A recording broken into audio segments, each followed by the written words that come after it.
Xbox is shutting down its Avatar editor map, Mass Effect co-creator studio closed, and also PlayStation is thinking they're back when it comes to the portable device. So before we get into that, make sure you guys like, comment, and subscribe, and let's get into it. So Xbox had this cool avatar creating thing for Xbox, and it was the closest thing that I've seen as good, like the Mii's. They had so many cool things to it, but Xbox is shutting down the Avatar Editor app and offering refunds starting in January. Xbox is removing the Avatar Editor app from Xbox consoles and PC, meaning support for the revamped characters first introduced in 2018. Xbox quietly announced the news on its support site over the weekend, saying the app would no longer be available starting January 9th, 2025. The end of Xbox Avatar Editor supports means that users will no longer be able to access avatars or any of their purchased avatar items. Xbox says it will refund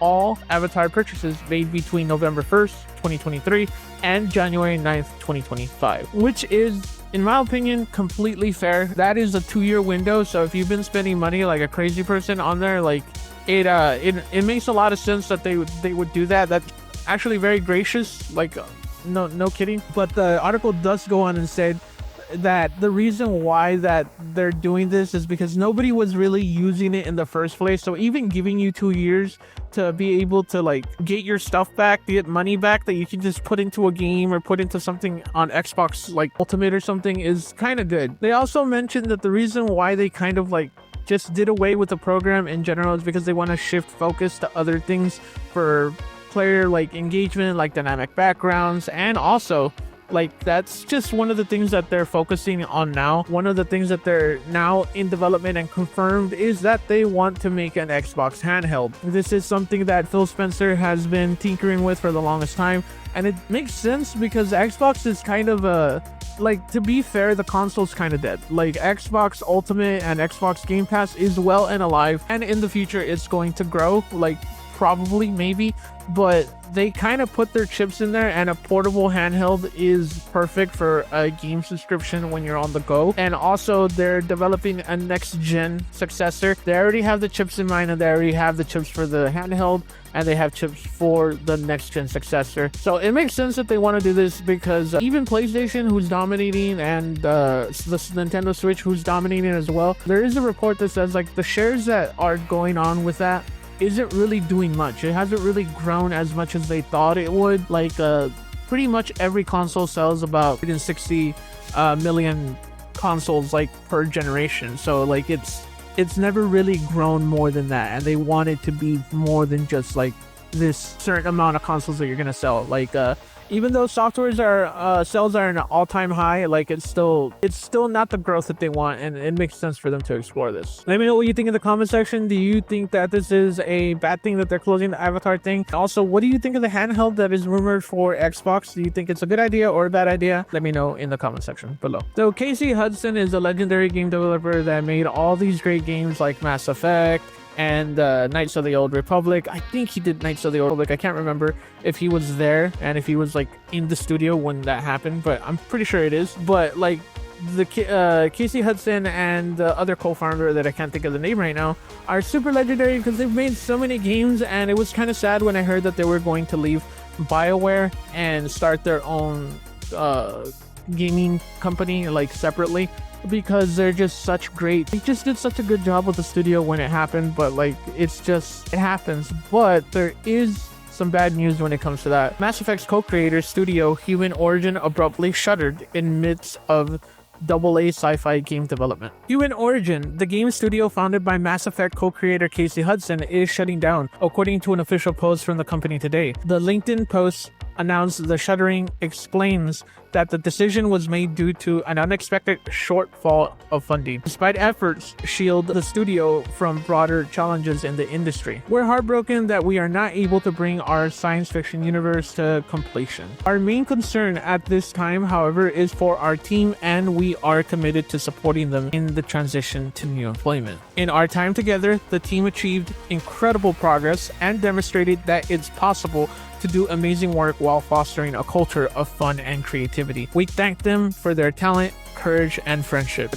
This is a company that was founded like in 2021, and it's a little gut-wrenching to think, like, it's one thing to go out like Concord and like be like known as a game that like kind of you went out there, you spent a lot of money and it didn't do good, right? Because you messed up. But at the very least, you put your work out there, you know what I mean? At the very least, you gave it a go and it just didn't do good. In this sense, it never got to get off the ground, which is the most gut-wrenching thing in the world when you're trying to accomplish something. Like, they tried and they weren't able to put their product out, and it's sad. It's really, really sad that this is happening, but it's not a surprise that this is happening considering that their company was created in 2021, which was during the pandemic when a lot of people were overestimating like of just how big this expansion was going to keep going. And it was a bubble. There was a bubble created during the pandemic that a lot of people just underestimated and a lot of companies underestimated, which is why there's so many layoffs going on, because there's money to go around, but there's not record profits to make. And companies are disillusioned to believe that that's always going to be a thing, and it's not. And the fact that they risked everything during this bubble and then now they're closing, it was going to happen. What goes up must come down. Like, there's nothing ever that goes up like that, just keeps going. None of that doesn't exist. It will never exist. It's never gonna exist. There's no such thing as just going up all the time. It was gonna happen, and it's just sad to see this happen. Like, it's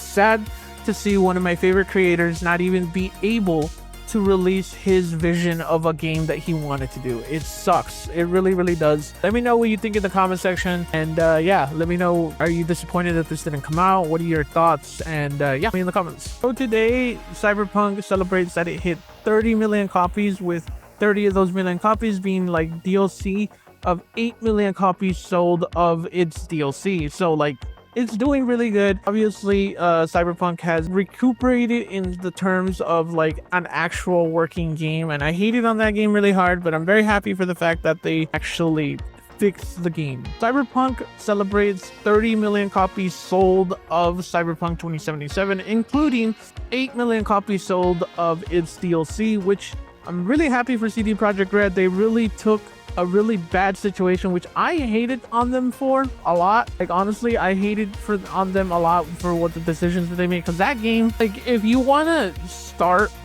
a point in time where games came out like really bad, and I'm not talking about like No Man's Sky, where the gameplay was like bland and it wasn't like, the game worked. At the very least, No Man's Sky worked. Cyberpunk 2077 like was bad. It was a bad game. It was a bad game on console and it was a bad game on PC. I don't care what anybody says. But the fact that they've done this is really good. And on top of that, with celebrating 30 million copies sold, The Witcher 4 enters full-scale production. As a part of its latest financial results, the Polish company said that the project Polaris, the first installment in the new Witcher trilogy, has now progressed from pre-production to full-scale production. I'm proud to confirm that several weeks ago, the Polaris team wrapped up pre-production and has moved on to full-scale production, the most intensive phase of development, commented CEO Mitchell Nowonski. We are pleased with our progress on this project, and we wish to thank the team for its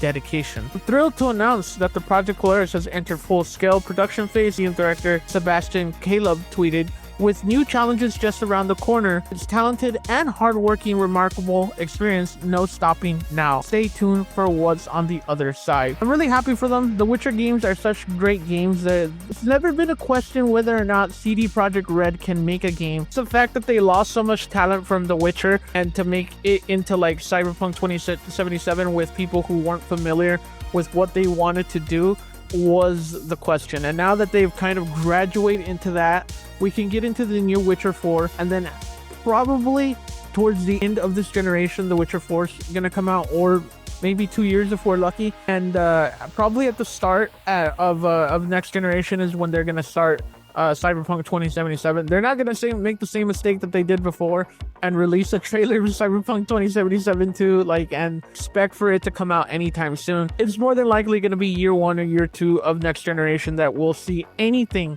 of Cyberpunk 2077 Part 2. So don't get your hopes up on that. The Witcher's coming out though. The Witcher's really good. It's a fun game that everybody should play. And The Witcher 4 is the Witcher trilogy is a really good game, and the fact that they're going into a new trilogy is really good. Let me know what you think in the comment section, and what do you think about it, Cyberpunk selling 30 million copies and The Witcher entering full production? Let me know in the comments below. So we don't know what exactly Christopher Nolan's next film is, but we do know that he is assembling essentially the Avengers of acting again for his next movie. We don't know much about Christopher Nolan's post-Oppenheimer project, but we do know it'll have a seriously impressive cast of celebrities in it. We first learned about the project in early October when it was revealed that Nolan was sticking with Oppenheimer distributor Universal following a very public split with Warner Brothers. So embarrassing. A couple of years ago. For his next movie, it's set to release on July 17th, 2026. But that's pretty much what we all know about it. Nolan hasn't revealed anything in the way of a title or a plot detail. And a recent Deadline report claims that any loglines or descriptions that have been posted online are so far incorrect. Mystery aside, there was already plenty of speculation about what Nolan would tackle next, especially after winning his first Best Director Oscar for Oppenheimer, in addition to a slew of other awards, including Best Picture. He's already attracted high-profile names to his projects, usually mixing in actors he's worked with before with our celebrities, and so far, the mysterious unnamed project is no different. Charlize Theron, Tom Holland, Matt Damon, Zendaya, Anne Hathaway, Lupita, Robert Pattinson are all set to star in this movie. So there's going to be a giant amount of people that are going to be in this. I'm really looking forward to what Tom Holland can do with Christopher Nolan, because don't get me wrong, Tom Holland's done really good acting when it comes to the cinematic universe, but like the Marvel Cinematic Universe, but outside of the cinematic universe, Tom Holland hasn't really evolved. And I feel if there's one director that can make him evolve into like the Tom Holland that's gonna go on to win an Oscar, a best actor Oscar, and to be honest with you, to catch up to Timothée Chalamet when it comes to acting chops. And I think he can do it. I think Tom Holland is a very talented actor. I just don't think he's had the right creative project to pick on, because I'm sorry, my guy, whoever picks Tom Holland's like movies, you're horrible at it, man. Like, you're really bad. If it's Tom Holland that picks his own movies, like, he needs to like have like a group meeting with his agents and with his friends, like, because he picks some bad movies sometimes. So if there's one guy who can help him get there, to get to that mountaintop, like it is Christopher Nolan. Let me know what you think in the comment section. Let me know what you think of all these stars being in Christopher Nolan's film. I'm really looking forward to it. Oppenheimer was a great movie, and I thought it was very well directed. I thought the cast did a good job. I think everybody who was in that movie did a great job. But let me know what you think in the comment section. And yeah. And now for our main story. Sony is set to take on Nintendo with new portable PlayStation report. So it seems like the big three are going into the console market. Xbox seems like they're gonna do it, but more in a Game Pass way. But PlayStation and Nintendo look like they're gonna be bumping heads in the console market of portable consoles. The product is aimed at expanding Sony's reach and contending with Nintendo Corporation. The product is aimed at expanding Sony's reach and contending with Nintendo for the portable gaming market. According to people familiar with its development, it would also counter any potential mobile hardware from Xbox maker Microsoft Corp, which is working on prototypes in this category as well. Sony's portable device is likely years away from launch, and the company could still decide against bringing it to market. The people said asking not to be named discuss private plans. The idea builds on the PlayStation Portable, an 8-inch handheld device Sony released in 2023 that allows users to play PS5 games by streaming them over the internet. Skill-based Sony initially had intended for it to function as a standalone device like Valve's Steam Deck, the people said. Building a mobile device that is capable of directly playing PS5 games would potentially make Sony's software more accessible and appealing to a wider audience. The company has taken several steps in recent times in that direction, including the bigger push into mobile and PC gaming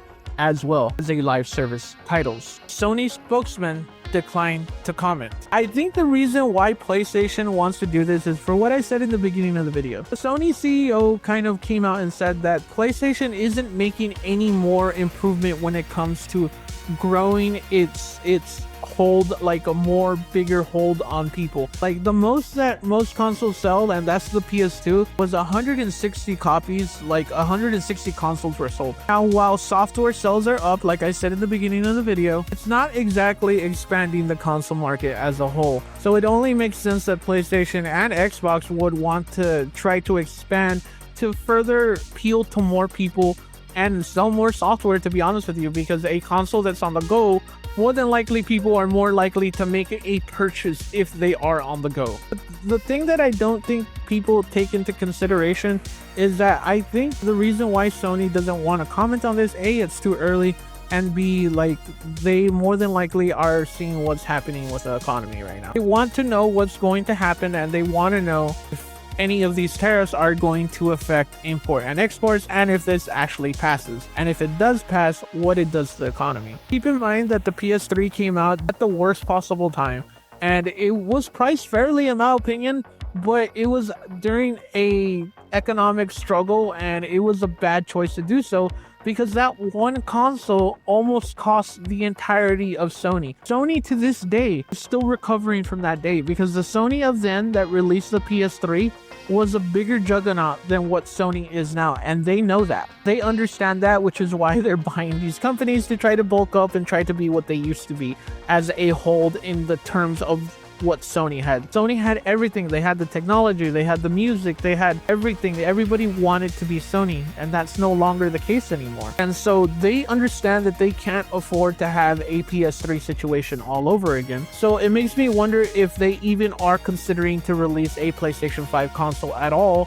if things go bad. And it makes me kind of ponder, what if the economy goes bad and we just get a portable device that you can dock? It's more powerful than the Steam Deck. It does 4K, it does everything that you want it to do, and it's all in one, and you can take it with you. That sounds very tempting for PlayStation to do, and I really wouldn't blame them for them doing that if the economy goes bad. And just like a side note, keep in mind, guys, like, even if they release something that's, let's say, as strong as they can make the dock device, make it more powerful, and make it times more powerful than the PS5 Pro or something like that, with it being docked. It wouldn't even have to be that powerful, because upscaling technology is really coming around. Say what you want about the PlayStation Pro and how it has like crazy marketing, but the truth of the matter is that the upscaling technology that we're seeing in the PlayStation 5 Pro is very impressive. It's very good, and it's making it to where